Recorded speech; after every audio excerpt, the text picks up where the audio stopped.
திரு முஸ்தபா, விஜயனுடைய பேச்சு மீதான பல விமர்சனங்கள் வருது. நிறைய தவறான தகவல்கள் பேசுகிறாரு, இல்லை ஒரு ஆக்கப்பூர்வமான உரையாது இல்லை பேச வேண்டிய விஷயங்களை தவிர்த்து விட்டு அவ்வப்போது மட்டும்தான் பேசுகிறார் அப்படின்னு ஏகப்பட்ட கேள்விகள் சந்தேகங்கள்லாம் வருது.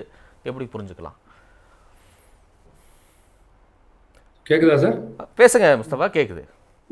என்னன்னு கேட்டீங்கன்னா, ரொம்ப இன்னைக்கு வந்து பாண்டிச்சேரியில மரியாதைக்குரிய தமிழக வெற்றி கழக தலைவர் அவர்கள் நீண்ட நாளுக்கு பிறகு தமிழ்நாட்டில் இடையூறுக்கு பின்னால் பிரச்சாரமே பண்ண முடியாது என்ற சூழ்நிலையில இன்னைக்கு பாண்டிச்சேரி அரசாங்கம் காவல்துறை பாதுகாப்போட மிக சிறப்பான கூட்டத்தை நடத்தியிருக்கிறார். காவல்துறைக்கு மிக நன்றி நன்றி நன்றி. முதல் கட்டமா நான் சொல்றேன். ஒரு சின்ன குறுக்கீடு கேட்கிறாரு திரு ஜென்ராம், சொல்லிருட்டோம். வெளியில வந்ததுக்கு நன்றி சொன்னாங்க ஒருத்தவங்க, அதுக்கு சொல்றேன். இல்ல இல்ல, வெளியில வர தமிழ்நாட்டின் இடையூறுக்கு பிறகு இடையூறு இல்ல, உங்ககிட்ட அனுமதி கேட்டுட்டு தான் அவரு குறுக்கீடு கேட்கிறாரு. சொல்லிருங்க. தமிழ்நாட்டின் இடையூறுன்னா அந்த இடையூறு என்னன்னு தெரிஞ்சுக்கணும். சரி, சொல்லிருங்க. இடையூறு தான் சார். அது என்ன கேட்டீங்கன்னா, அதுக்கு நான் வந்து ஒரு ஷார்ட்டா பதில் சொல்றேன். இடையூறு தான் 84 கண்டிஷன்ல நீங்க வந்து தாவேகா பொதுக்கூட்டத்தில் பிஸ்கெட் பேக்கெட் கொடுக்க போறோம்னு சொல்லியிருக்கோம். அது என்ன கம்பெனி பிஸ்கெட், என்ன மேனுஃபேக்சரிங் டேட்டு, எத்தனை பிஸ்கெட் அதுல இருக்கும் அப்படிலாம் வந்து கேள்வி எல்லாம் கேட்கறாங்க தமிழ்நாட்டுல. 84 கண்டிஷன்ல நீங்க செங்கோட்டையன் பேட்டி கொடுத்திருக்காரு, அதெல்லாம் பார்க்கணும் சார். புரியுதா உங்களுக்கு? ஏன்னா திமுக எப்படி இங்க கூட்டம் நடத்தலாம், திமுக சார்ந்தவங்க எப்படி கூட்டம் நடத்தலாம், தமிழக வெற்றி கழகத்தோட கூட்டத்தை எப்படியெல்லாம் வந்து ஒடுக்கலாம்னு சொல்லி தானே நீங்க கரூர்ல ஒடுக்கி இன்னைக்கு பாண்டிச்சேரியில அந்த பாண்டிச்சேரி அரசாங்கமும் காவல்துறையும் இன்னைக்கு கூட்டத்தை வந்து சக்சஸ்ஃபுல்லா ஒரு பிரச்சனையும் இல்லாமல், ஒரு அசம்பாவிதம் இல்லாமல் மிக சிறப்பாக நடத்திருக்காங்கன்னு சொன்னா முதல் நன்றி சொல்லுதா தமிழன் மரபுல. இதே மாதிரிதான் கரூர் கூட்டம் ஸ்டார்ட் பண்ணும் போதும் காவல்துறைக்கு நன்றின்னு சொல்லி ஆரம்பிச்சாரு திரு விஜய். உங்களுக்கு நல்லா நினைவு? அதான் சார், அது சாவடிக்கிறதுக்கு முன்னாடி சார், இறந்ததுக்கு முன்னாடி. புரியுதா உங்களுக்கு? காவல்துறை சார் தம்பி சார், உங்களுக்கு தெரியாது என்ன, தமிழ்நாட்டுல நம்மளுக்கு வந்து தண்ணி கொடுத்தா கூட நன்றி சொல்லணும் சார். இதான் தமிழோட மரபு, இதானே கத்து கொடுத்துருக்காங்க நம்ம மூதாட்டியர்கள்.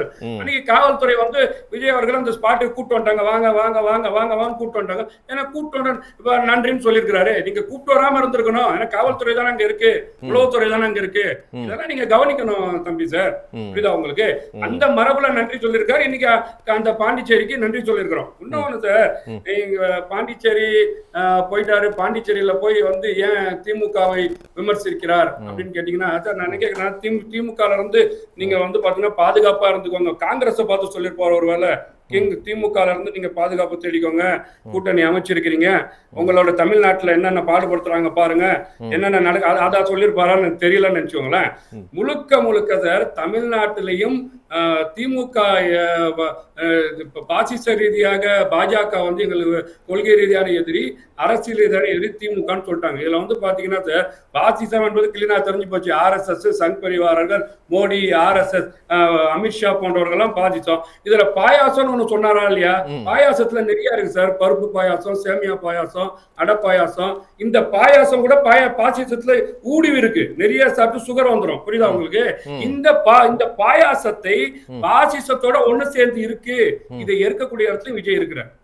அந்த அடிப்படையில வந்து இன்னைக்கு வந்து பாத்தீங்கன்னா அந்த மத்திய அரசு பாண்டிச்சேரியில வந்து சொல்லுங்க சார், ஏதாவது சொல்ல வரீங்க? சொல்லுங்க சொல்லுங்க சொல்லிருங்க. சுவாரஸ்யமா இருக்கு, பாயாச விளக்கம் சுவாரஸ்யமா இருக்கு. இன்னைக்கு தமிழ்நாட்டுல தமிழக அரசாங்கம் வந்து பாத்தீங்கன்னா ஆட்சி அதிகாரத்தை நடத்துது. இங்க தமிழ்நாட்டு அரசு விமர்சிக்கிறோம். பாண்டிச்சேரியில வந்து பாத்தீங்கன்னா என்னதான் நீங்க வந்து பாத்தீங்கன்னா என்ஆர் காங்கிரஸ் ஆட்சியை நடத்தினாலும், நீங்க டெல்லியில வந்து கெஜ்ரிவால் போன்றவர்கள், முன்னாள் முதலமைச்சர் ஷீலா போன்றவர்கள் ஆட்சி நடத்தினாலும், யாரோட அங்க வந்து பொருளாதாரம் வரும், யாரோட கண்ட்ரோல்ல காவல்துறை இருக்கும், யாரோட மூவ்மெண்ட் தொல்லைகள் அதிகமா இருக்கும், நம்மளுக்கு எல்லாம் தெரிஞ்ச விஷயம் தான். நீங்க வந்து அதனாலதான் என்ன கேட்கிறேன்னு கேட்டீங்கன்னா, பாண்டிச்சேரி மக்களோட நீண்ட நாள் கோரிக்கை இந்த வந்து தனி மாநிலமா நீங்க அங்கீகரிக்கக்கூடிய 16 மார்ச் 27, 2025 கூட 16 அதையும் சுட்டி காட்டுறார் மரியாதைக்குரிய விஜய் அவர்கள். இந்த அடிப்படையில் தனியா கேட்கிறது மத்திய இல்ல. இன்னைக்கு நான் கேள்விக்கே வந்துடுறேன். அதாவது தாவேகா தலைவர் விஜய் பேசியதில் 90% உண்மை இல்லை. தமிழ்நாட்டில் அவரால் பேச முடியல, அதனால புதுச்சேரிக்கு வந்து எதையாவது பேசணும்னு அவர் பேசிக்கிட்டு போறாரு. இங்க இருக்கக்கூடிய நிலைமை என்னன்னு அவருக்கு தெரியுதா அப்படின்னு புதுச்சேரி உள்துறை அமைச்சர் விஜயை நோக்கி விமர்சனம் வச்சிருக்கிறார். என்ன பதில்? உள்துறை அமைச்சர் எந்த கட்சியை சேர்ந்தவர் சார்? பாஜகவை அதையும் சேர்ந்தவர். சொல்லிருங்களா, பாஜகவை சேர்ந்த உள்துறை அப்படின்னு சொல்லிருங்க. நீங்க நிறைய பேர் பாக்கணும். ஏன்னா நம்ம தமிழ்நாட்டுல நிறைய பேர் இந்த ப்ரோக்ராம் பார்ப்பாங்க. அங்க நமச்சிவாயர் அவர் என்ஆர் காங்கிரஸ் சேர்ந்தவர் நினைச்சுக்க போறாங்க. புரியுதா சார்? இந்த பாஜக சொல்லக்கூடிய நிகழ்வு இந்தியா பூரா நீங்க பிரச்சாரம் பண்றீங்களா? இந்த பிரச்சாரத்துல எவ்வளவு போலித்தனம் இருக்கு, எவ்வளவு போலி வேஷம் பண்றாங்க. இந்த நாட்டுல பிளவுவாத அரசியல், மதவாத அரசியல் எப்படி வந்த 1925 கோச்சையில இருந்து, கோல்வார்கர்ல இருந்து, ஹிக்டேல இருந்து, லியாண்டோல இருந்து இன்னைக்கு அமித்ஷா வரைக்கும் கையாளுறாங்கன்றது இப்ப எல்லாருக்கும் தெரியுமா இல்லையா? அப்போ யாரு போய் இன்னைக்கு தமிழ்நாட்டுல சரி, அப்புறம் ஏன் திருப்பரங்குன்றத்துக்கு எதுவுமே பேசல முஸ்தபா? ஏதோ ஒண்ணு நினைச்சேன், இதுதான் நிப்பீங்கன்னு நினைச்சேன். ஒண்ணும் தப்பு இல்லையே, கேட்கலாம்ல. கரெக்ட் தானே, கேட்கக்கூடாதா? திருப்பரங்குன்றத்தை பத்தி நீங்க பேசலாம்னு சொல்றீங்களா? நான் கேட்கிறேன், திருப்பரங்குன்றத்தை பத்தி இந்த கால சூழல்ல ஏன்னு கேட்டீங்கன்னா சார், திருப்பரங்குன்றத்துல தம்பி சாரும் முஸ்தபாவும் அந்த பகுதியை சேர்ந்தவங்க தான் நினைக்கிறீங்க. ஏற்கனவே ஒரு 3 பேர் உட்கார, அவங்களும் அப்படிதான் இருப்பாங்கன்னு நினைக்கிறேன். அங்க இருக்கக்கூடிய முஸ்தபாக்கும், அப்துல்லாக்கும், தம்பி தமிழரசுக்கும், ஜெம் ராமுக்கும், கோபாலகிருஷ்ணனுக்கும் பிரச்சனை இல்லை சார். திமுகக்கும் பாஜகவுக்கும் தான் பிரச்சனை ஓடிட்டு இருக்கு. புரியுதா உங்களுக்கு? அங்க பாத்தீங்கன்னா அந்த பகுதியில் இருக்கக்கூடிய சமுதாயத்தின் பேரை சொல்லி சொல்றேன், தொப்புள் கொடி உருவான கல்லர் சமுதாயம் பெருமான வாழக்கூடியவர்களுக்கும் இஸ்லாமியர் பெருமான வாழக்கூடிய பிரச்சனை இருக்கா? அவங்க வீட்டுக்கு சோறு போட மாட்டாங்களா? இவங்க வீட்டுக்கு சோறு சாப்பிட மாட்டாங்களா? அதெல்லாம் சரி முஸ்தபா, அதை ஏன் இப்ப நீங்க சொல்றீங்கல்ல, அதை விஜய் சொல்ல வேண்டியதானே, இல்ல ஒரு ட்வீட் போட வேண்டியதானே, இல்ல ஒரு அறிக்கை கொடுக்க வேண்டியதானே? மத கலவரத்தை தூண்ட சொல்றீங்களா? இப்ப நீங்க சொன்னது மத கலவரத்தை தூண்டுறதா? இல்ல இப்ப முஸ்தபா நீங்க பேசுறது மத கலவரத்தை தூண்டுறதா? சார் இது மலிவா நான் கேக்குறேன் சார். நீங்க பேசுறதானங்க விஜய் சொல்றேன், அது சொல்லுங்க, பரவாயில்ல. என்ன இப்ப நீங்க மத கலவரத்தை தூண்டுறீங்களா? தமிழரசன் அவர்களே, நீங்க இவ்வளவு பேசுத வாய்ச்சவடால் பேசுத திமுக, நீங்க அந்த தர்கால பாத்தீங்கன்னா ஆடும் கோழியும் அறுத்தாங்களா இல்லையா? யார் முதல் தடை போட்டா? யார் தடை போட்டா? அமித்ஷா தடை போட்டாரா? இந்த திமுக அதையாவது சொல்லுங்க, அத சொல்லுங்கன்னு தானே கேக்குறோம். ஏன் சொல்லல? அதுதான் சொல்றேன். இங்க நடக்க போறது இஸ்லாமியர் இந்து பிரச்சனை இல்லைங்க, மத கலவரத்தை தூண்ட நாங்க கிடையாது. இங்க நடக்கிறது திமுகக்கும் ஆர்எஸ்எஸ். அப்ப திருப்பரங்குன்றத்துல ஆதரவாவோ எதிர்ப்பாவோ பேசுற எல்லாருமே மத கலவரத்தை தூண்டுறது தான் பேசுறாங்களா? என்ன லாஜிக்? இந்த தமிழ்நாட்டுல உங்க ஆட்சி கோயம்புத்தூர்ல 19 பேர் மத கலவரத்தை உண்டாக்கி இந்த திமுக ஆட்சி. இன்னைக்கு திருப்பரங்குன்றத்தை வச்சு நாங்க பாத்தீங்கன்னா பாஜகவை எதிர்க்கிறோம் ஒரு திசை திருப்பி நீங்க பேசணும்.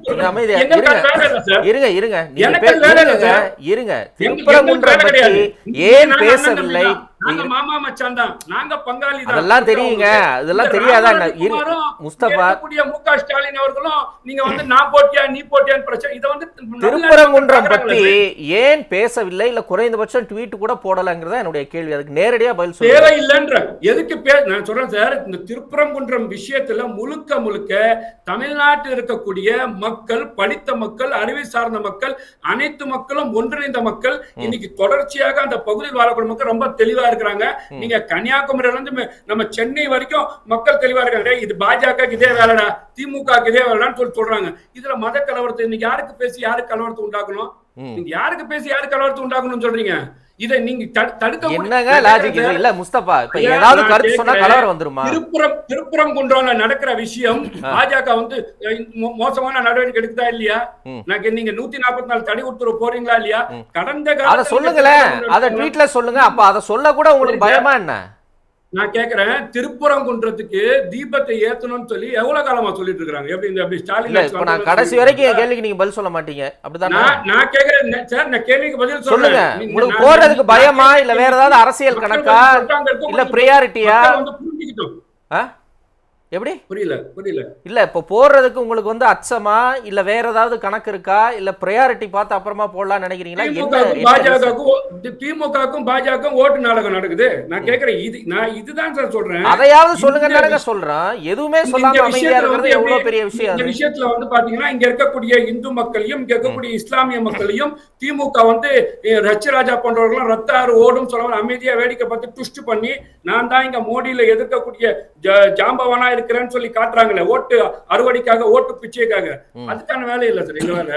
எங்க வேலை நிஜமா இந்த நாடு அமைதியா இருக்கணும், இந்த நாடுல சமத்துவம் நீங்கணும், சமதர்மம் சமநாயம் நடக்கணும். இததான் பார்த்து எதனால நான் கேக்குறேன்.